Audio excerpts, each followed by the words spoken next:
Hey guys, so Godox iT30 Pro for Fuji. So I just got this. I'm a big fan of Godox, Flashpoint, whatever. They really do a ton of good stuff. I have a lot of their gear. And this was announced a little bit ago. I know that the Sony and Canon and Nikon items have been out for a while.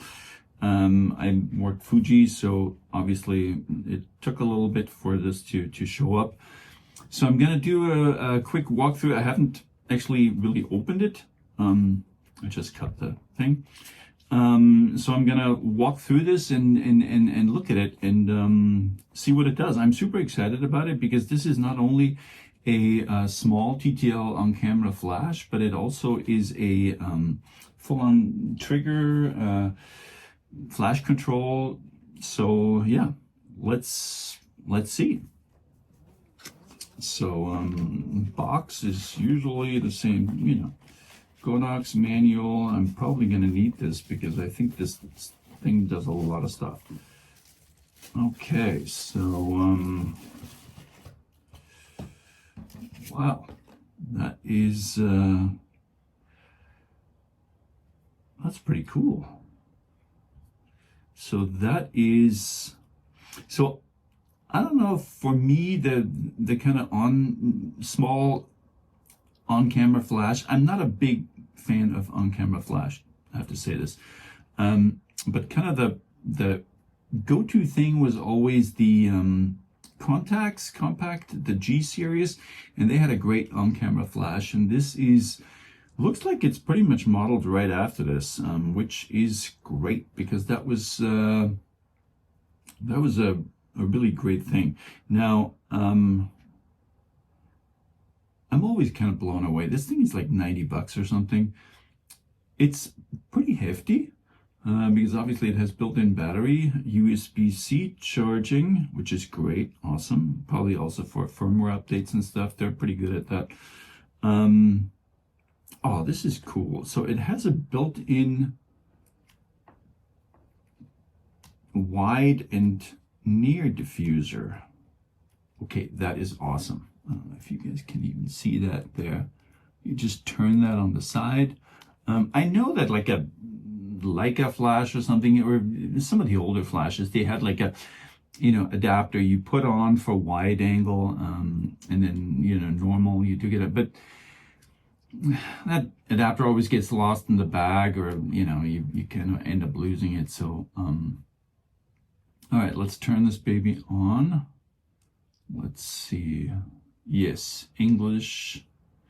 Okay, so I'm gonna pull this plastic off. Yeah, nice screen right there. So I'm gonna just went away. I hope it's charged. Let me see. Yes, it is. I don't know. Let me see. English. Yes, hopefully. Slide right or rotate dial to unlock. Okay, yes, it's fully charged. And that's the display. I mean, that is a really nice display right there. TTL 0. Then I can just slide to turn it down. Nice resistance on that dial there with little clicks, indentations. This is nice. Nice bright display. I mean, obviously, I'm in here, so it shouldn't be an issue.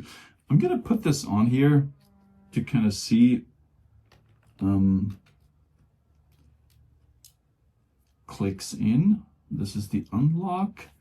All right. I think, let me see. Let me turn this on. I have everything set to auto right here. Oh, this is cool. Okay, I'm just gonna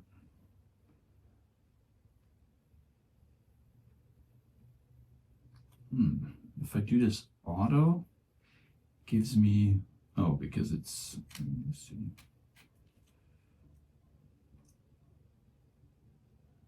Oh, Okay, cool. Well, it doesn't really mean anything. It fired. So then I can go wide. I'm going to do a couple of pictures in here, but it's an on-camera flash. So where is this? A big thing for me, especially with the little ones, is you know, where's this on-camera flash in relationship to the lens? And that seems to be a good spot right there, just right above the lens, which is, I think, again, very much like the contacts. So that's great. All right, let me play with the menu a little bit. Let me see what this does. Okay, I'm gonna go to menu. Okay, and I can go to, let me pull this off again so I can show you guys what I see. So this is this touchscreen? I think it is touchscreen. Okay, so this is the menu, pretty classic. So I'm gonna do the channel. So let me show you guys just in comparison, because I have a bunch of Godox triggers here. This is the, I have a bunch, like I said. Okay, so this is the size comparison. This is the XT2. I mean, this is just the trigger, you know, no flash in this one.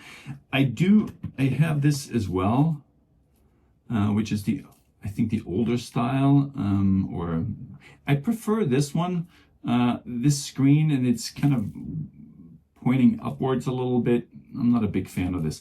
This is great, but my absolute favorite is obviously the little one. I did a review on that one, and that is just, in terms of, you know, flash triggers, this is my go-to flash trigger.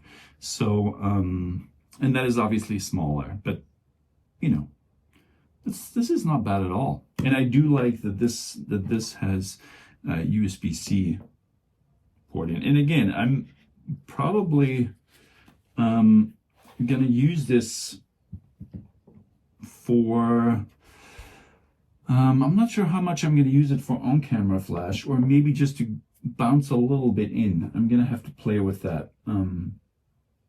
But obviously these come with, you know, you need batteries, so I'm not really liking that.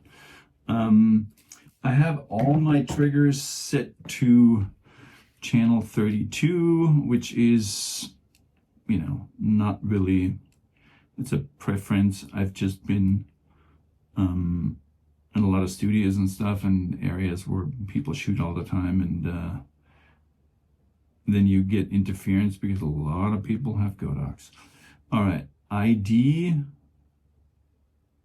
that would be, I guess, 1, 2. What's the ID? Let me see if is it the groups? I thought the groups were named A, B. All right, let me see. Yeah, this is channel 32 ID. I can set this to off.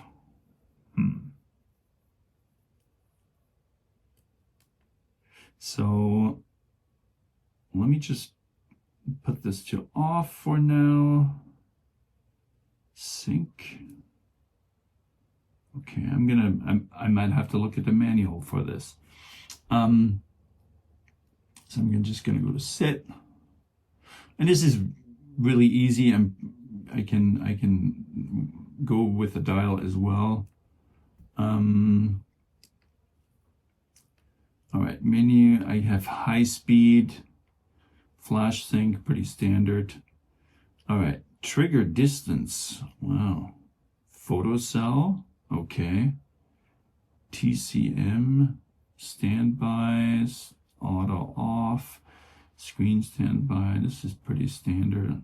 Screen brightness, language, factory reset, device info. Yeah, it's nothing that really.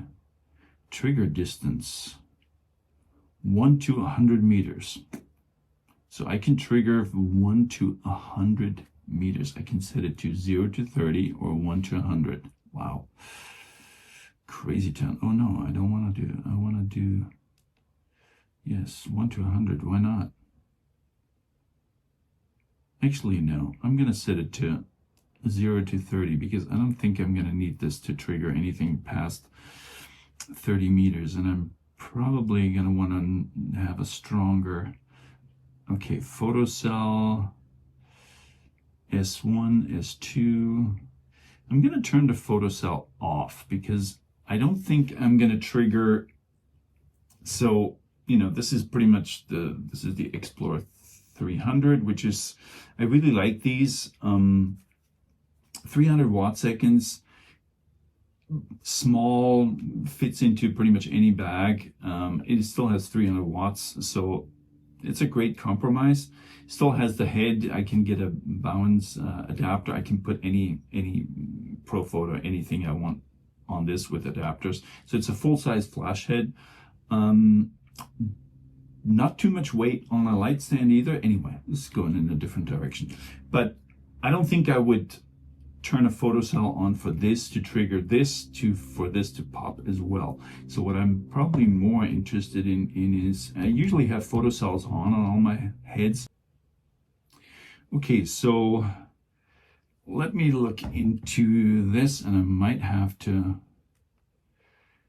go into the actual manual here. Hold on, there's something else here. What is this? Oh, there's an icon here that I don't even know what that means.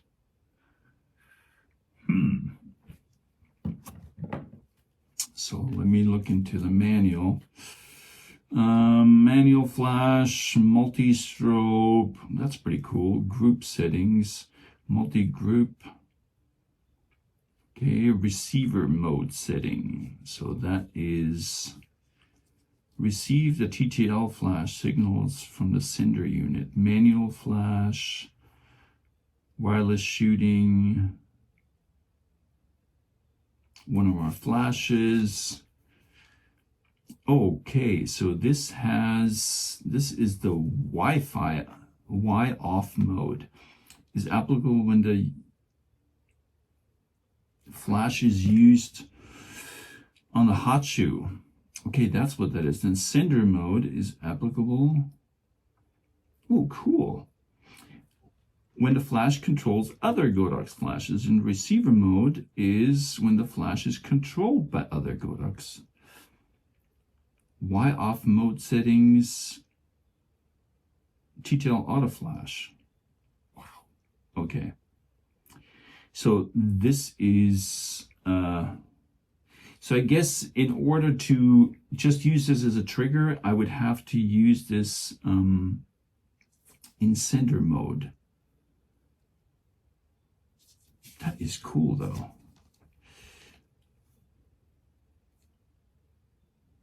So it is pretty straightforward. Okay, so that was the only thing that I really needed to look up.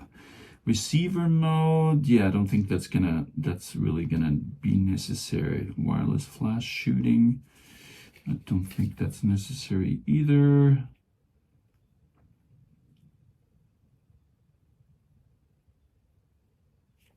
Wireless sync, okay, this is assist the sender unit to receive and quickly set the same channel NID details.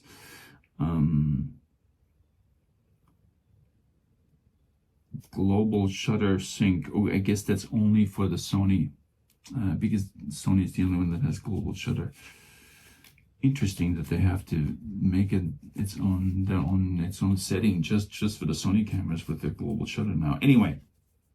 So I'm just gonna take a couple of shots with this, check it out, but I'm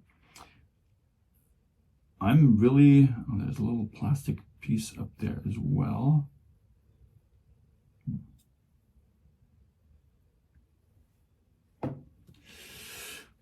So I'm really impressed with this. Not only is it I mean, this is, it's probably, I'm not sure if this is aluminum.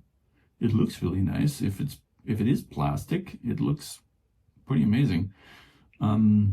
Yeah, it's kind of the same thing as this. I mean, this is an unbelievable flash trigger for, you know, I think they're $60 or $70 or something. It's just amazing. It's fantastic. It works really well, and I'm just always amazed when Godox comes out with something new. This is, you know, so multi-TTL manual. I'm just going through the settings here, which is pretty, again, pretty straightforward. Photocell. What is TCM? I should know this. On and off. Okay.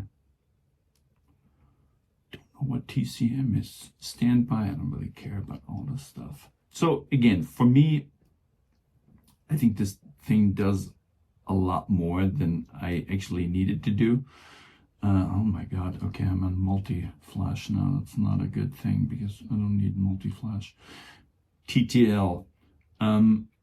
If I'm going to use this on camera, I'm going to use a TTL mode because obviously that's kind of, it's an on-camera flash. I'm going to just want to pop it on there and hope that it, you know, gives me the right exposure.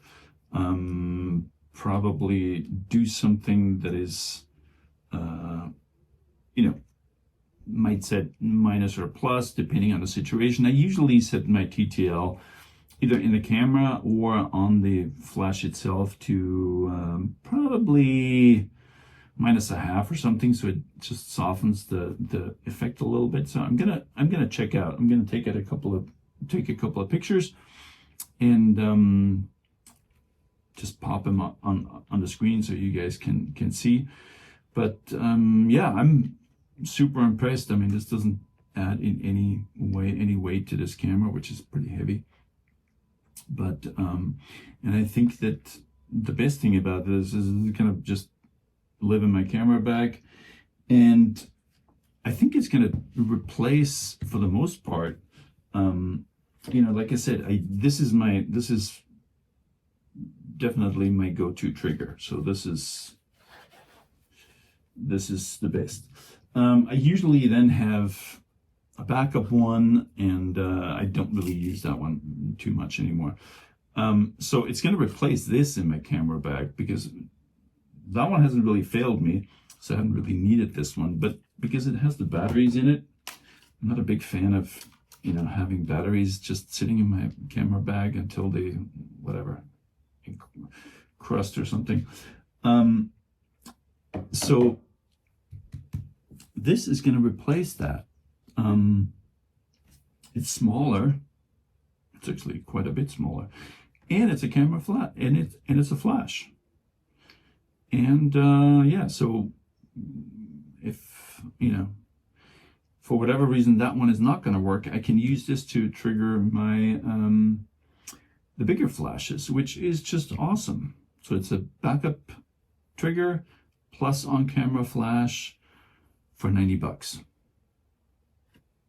I mean, that's a no-brainer right there. So amazing. Thanks for watching, guys. I'm gonna put a couple of shots on here that you guys can see. I'm gonna label them with normal and wide. I'm super excited about that.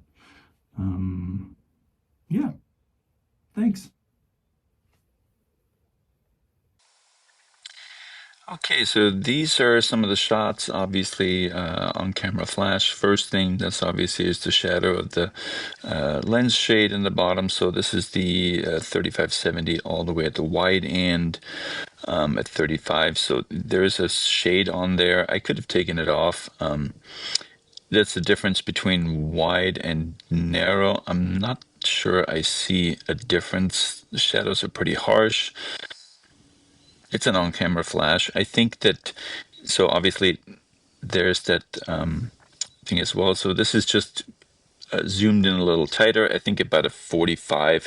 So again, I don't necessarily, I'm not sure I see much of a difference between the wide and narrow.